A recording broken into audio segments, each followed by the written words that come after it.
శ్రీమద్ భాగవతంలోని 174వ పద్యం. ధనము గొనుటయుండి దళగురుగుటయుండి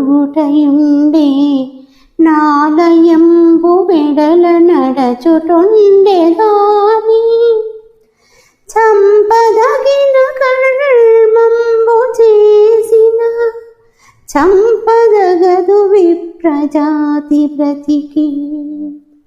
ధనము తీసుకోవాలి లేదా తల గొరిగించాలి, అదీగాక ఇంట్లో నుండి వెళ్ళగొట్టాలి. అంతేగాని చంపదగిన దుష్కర్మం చేసిన ఆ విప్రుణ్ణి చంపడం రాజులకు ధర్మం కాదు.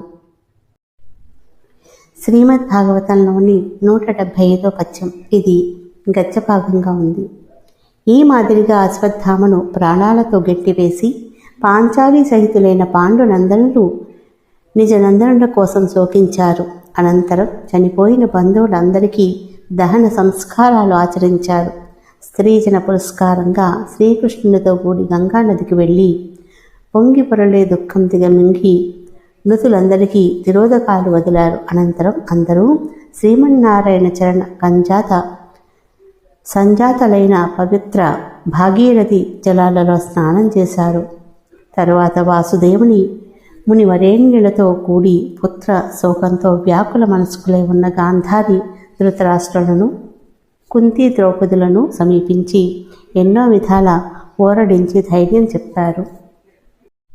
శ్రీమద్ భాగవతంలోని 176వ పద్యం. పాంచాలి కబరీ వికర్షణ మహాపాప క్షతాయుష్కులం జంజగర్వులు ధాతరాష్ట్రులనని జంపించి గోవిందుడిపించన్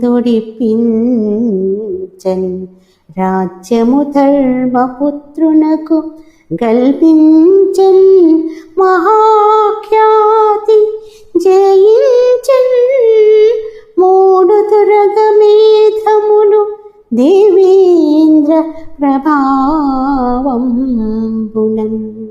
ఈ విధంగా నందనందనుడైన గోవిందుడు నిండు సభలో ద్రుపద నందన వేడి పట్టిలాగిన మహాపాపం వల్ల క్షీణించిన ఆయుష్యులు గల దుర్మధాంగులైన ధృతరాష్ట్ర నందనులందరినీ సమరరంగంలో చంపించి ధర్మరాజుకు రాజ్యం ఇప్పించాడు.